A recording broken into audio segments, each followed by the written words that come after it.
खिब्रो भरसां ॻोठ अलाह बचापली में चुल्ह मां चिड़िंग उथण सबबि बाहि लॻी वई। बाहि लॻण सबबि 22 पौरियतनि जा घर सड़ी रख थी विया। घरनि में पयल अनाज, नियाणियुनि जो ॾाज ऐं ॿियो क़ीमती सामान सड़ी वियो। मुतासिर ॻोठाणनि जो चवणु आहे तेज़ हवा सबबि बाहि ते ज़ाब्तो न अची सघियो। इतला ॾियण बावजूदि फायर ब्रिगेड अमलो बि बाहि वारे हंधि न पहुतो आहे। बाहि मुतासिरनि पारां वसवारनि खां मदद जी अपील कई वई आहे। ब्रेकिंग न्यूज़ अवां सां शेयर कयूं पिया। खिब्रो भरसां ॻोठ अलाह बचापली में चुल्ह मां चिड़िंग उथण सबबि बाहि लॻी वई। बाहि लॻण सबबि 22 पौरियतनि जा घर सड़ी रख थी विया। घरनि में पयल अनाज, नियाणियुनि जो ॾाज ऐं ॿियो क़ीमती सामान सड़ी रख थी वियो।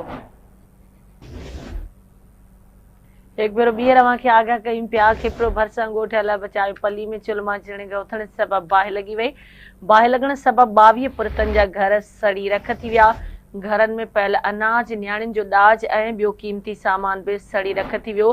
तेज़ हवा सबबि बाहि ते ज़ाब्तो न अची सघियो आहे। इतला ॾियण बावजूदि फायर ब्रिगेड अमलो बि बाहि वारे हंधि न पहुतो। तफ़सील मालूम कंदासीं आवाज़ न्यूज़ रिपोर्टर सैयद अमजद शाह खां। जी अमजद, छा तफ़सील आहिनि, आगाह कजो।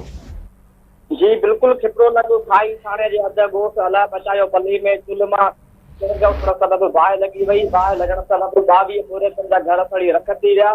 बाहि लॻण सबबि कृष्ण, मालू, तमाची, खीमू, पहलाज, केसरो, चेतन, वासियो, वीरचंद समेत 22 पौरियतनि जा घर सड़ी रख जो ढेर बणिजी विया। बाहि लॻण सबबि घरनि में पयल ज़रूरी सामान, अनाज, नियाणियुनि जो ॾाज समेत समूरो अलाह तड़ा जेको सड़ी रख जो ढेर थी वियो। तेज़ हवा सबबि बाहि ते ज़ाब्तो नाहे अची सघियो। इतला ॾियण बावजूदि फायर ब्रिगेड अमलो कोन वाक़े वारे हंधि नाहे पहुतो। बाहि मुतासिरनि बस वारनि खां मदद जी अपील कई आहे। जी ठीकु आहे, वञी महिरबानी अमजद अपडेट करण लाइ।